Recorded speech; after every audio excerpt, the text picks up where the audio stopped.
I'm Kevin Klein. Recently, the Winnipeg Free Press ran a series of articles about traffic signals and some issues within that department. Maybe some make work projects, some problems with moving a pole 6 inches and then moving it back, and so on. That all came from a resident by the name of Chris, who did over 2 years of research and work, took photos, has Google images, had hours and hours of material to review with counselors. That came out in the public, and immediately a number of counselors wanted to step on that, and they wanted to talk about it. And a special meeting was called by finance. Well, I appeared at that special meeting, and I want you to take a look at what I said. Welcome, Councillor Klein. Good to see you today. Nice to see you as well, Chair Gillingham, and to my colleagues, a good afternoon. I know it's a long day for you with two of these meetings back to back, but it is appreciated, your time and the opportunity to address an issue that we were made aware of via the media. But I also want to say that it's difficult to provide an intelligent review or thoughts on this specific item. I mean, we haven't heard from the public service, and we have only heard one side. And I want to thank Chris for his presentation. I was one of the individuals that participated last week and have spoken to Chris, and I appreciate his time and his effort and dedication to making Winnipeg better.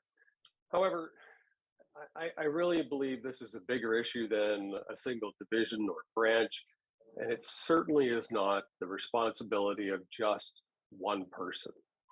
I believe that this is a systemic issue at City Hall, as it is with most large organizations that sometimes face leadership struggles or have issues with accountability and processes. I have difficulty believing that this, again, is unique to one department. But at the moment, let's discuss that traffic signals branch, because there are many questions that are raised because of what was made available to the media, such as who approves each job plan before the shovel hits the ground, who's accountable for that? Why do we have a standard? When we looked, I couldn't find one. So why don't we have a standard? When we switch poles, what happens to the old poles? Are they sold to recycling? Are they wasted? Are they thrown away? Like, what happens to those? Other elements that are missing is, where can we find the Canadian standard for traffic signals, and how much of that are we implementing in Winnipeg? Do we have a written policy outlining the process clearly? Like, who not only approves it, but when is the work done? How many people does it take to do this work? And do we keep a list of evaluations for when the work is concluded? Was it in the right place? Was everything done correctly? And those questions would always lead to more operational questions that management and others would have to ask. Do we have an inventory when lights were installed throughout the city that includes the model, the location? Do we have a photo on file? What are the maintenance reports? What are the regular maintenance reports for each location? How often do we check them? Or do we just react when something happens or on a whim as is being suggested? Maybe some of these could have changed because of accidents, but why do they change so drastically? And what is the process to change if it is at an accident? How many person hours does a signal replacement use? How many people are involved? How does that compare to other cities with similar weather conditions and at a similar size? What are the job specifications for each member of the department? From the management to the person responsible for evaluating the work to the person that signs off for the work. What are the responsibilities and specifications of each one of those positions? And does everyone know what their responsibilities are? These are basic items that you would find in any private organization. And I feel confident saying that. I spent a quarter of a century in the private sector with operational and budget responsibilities at the highest level. I also feel confident when I say that we need to find a different way, a new way of budgeting and spending accountability as well as process, job description, process, HR responsibilities. You know, and I'll just focus on the financial part of it, because this is the finance meeting, and we could have more meetings with when the audit report comes out. But I'll end by telling you why I think the audit report is going to be fine. But I think there's something you can do as a finance committee. When I was elected 3 years ago, I asked for zero-based budget reviews. I used Calgary as the example. I had provided some of the material that Calgary was showing to residents and how much it has saved them and how it's benefited them. And that got altered to a different call for action due to some work with Councillor Gillingham and others, which is fine. It's we looked at a lesser objective, but that was the city performing regular continuous improvement projects. That happens every day in the business. We need to have regular continuous improvement. I would rather we see a zero-based budget review, but you can use some of the regular improvements as we suggested in that motion as lean, for example. You could send in a person that is accredited for a lean review, and they would provide us with why this work is taking so long. What is missing in the process? What can be done to save time, ensure we don't waste money on inventory, to ensure that we're changing the polls, for example, at the right time and in an appropriate time, that we have the perfect number of people there, that we know exactly how long it should take, and so on.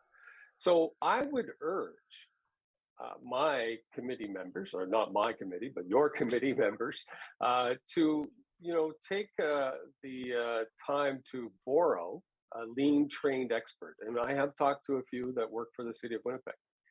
But take them from another department and have them perform a full review, a lean review, in which they will then provide findings and suggested improvements. And that includes process, policy, job descriptions, etc.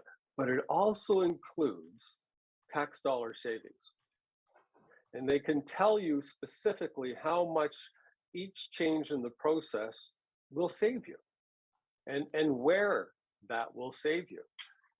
And I think once you've done that, it also would be beneficial to say, you know what, this is a systemic problem at the city of Winnipeg. And you can't say it's just the city of Winnipeg. It is in other places, and probably every level of government for that matter. But now that you have the lean, and we're putting those lean trained individuals that we've paid for, we've sent to training, and it's not cheap, putting them to work on a regular basis. I've talked to one lean person at the city of Winnipeg who's done 2 projects in the last 2 years. That's not nearly enough. And they have other time to do things, to do more if they were asked to do it.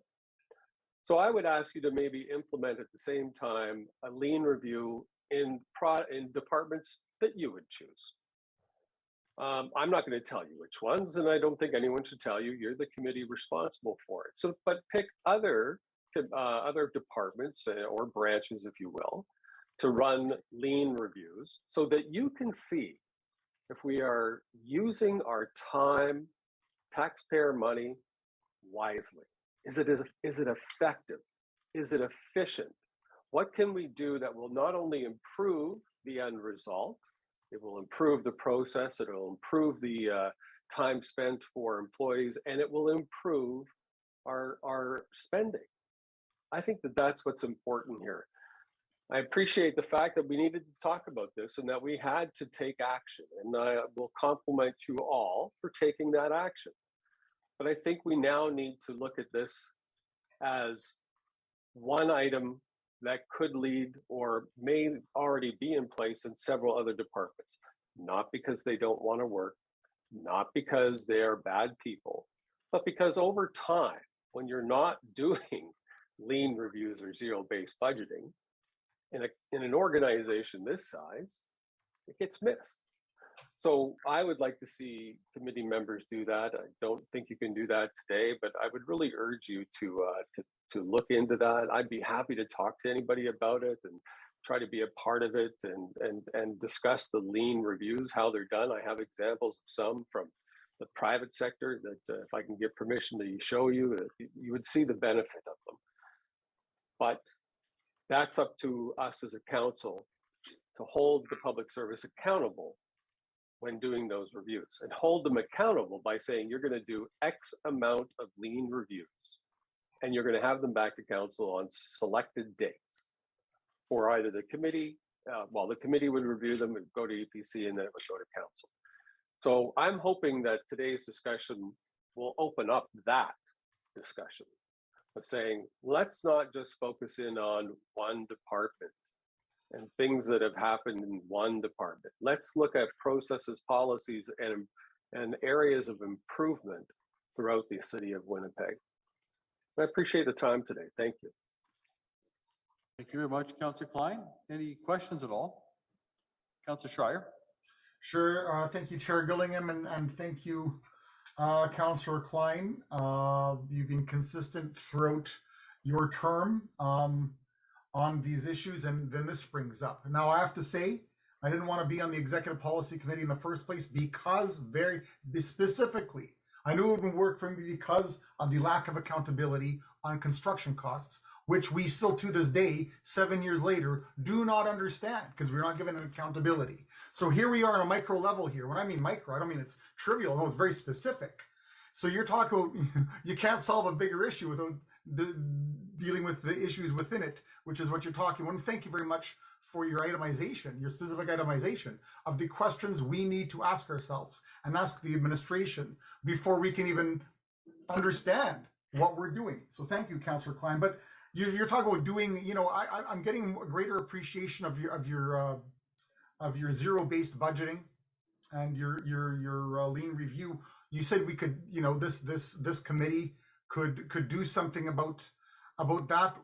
I mean, and just in terms of asking your advice, why not start with the transportation department? It's the one that I've had the biggest problem with, and I don't know. I'm not trying to blame any individual, but I could not bring myself to be part of this executive policy committee while I could not account to the public on our transportation costs. How could I? Why would I vote for a budget when I don't understand it? I'm trying to get everybody else to understand it. Why not start with this department?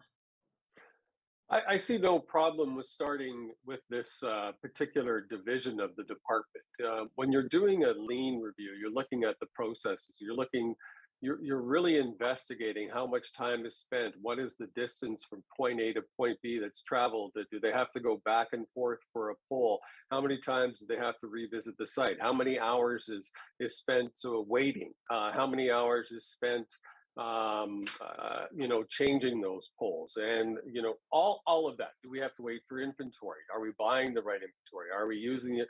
All of that is part of the lean process, and that will tell you specifically about the roles and responsibilities that could change within that specific item. So you're talking about the traffic branch and the polls.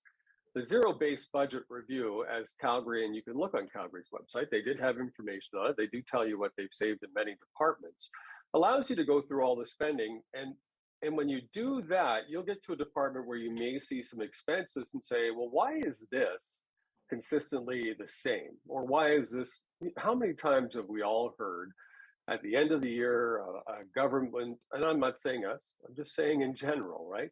The government spends whatever they have in the budget, so they make sure they have the same budget next year. Well, of course this has happened, and sometimes you have to be honest. It happens in the private sector. Departments know how much they have to spend, and they're going to spend it. But in a zero budget-based review, you could highlight, and you're not going to look at everything, but you would highlight exactly what where the expenses are, and then you could address that. Okay. Thank you. And amongst your excellent questions, including the one, what happens to the old polls? When they take them, when they exchange them, when they trade them. I mean, these are good questions that hopefully we get a chance to get an answer to. What would you like to see happening after a meeting like this? Specifically on this, what would you like to see? You're saying the audit's good enough? I think it's bigger than an audit. No, I didn't say the audit was good enough. All right. What was the end result of that meeting? Well, the public service oddly had a reason for every one of the incidents that Chris pointed out. Not everyone, but for most of them, saying all of them seem to follow under this category. So what's happening? Well, we're going to wait for the city to do an audit of itself and tell us if there were issues or were not issues. See, this is the status quo at Winnipeg City Hall. We don't give Chris a chance to come back to debate with the public service, to answer their claims. We only give the public service the opportunity to answer to Chris's claims, and we don't hear from him anymore. And now we're going to wait for an audit when there are much better ways to address this. Look, I don't want to seem like I'm picking on the public service, but we cannot truly believe this is the only department where we have an issue. I remind you of the inspectors. This is a systemic issue at City Hall. And we need a government and we need a leader who's going to come in and say no more to the status quo, who's going to hold those in power positions accountable to taxpayers. That's the job of City Council. That's the job of your mayor. Hold the public service accountable to taxpayers, not the person, to taxpayers. That's what I want to see happen here. But now we have to sit back and wait and wait and wait.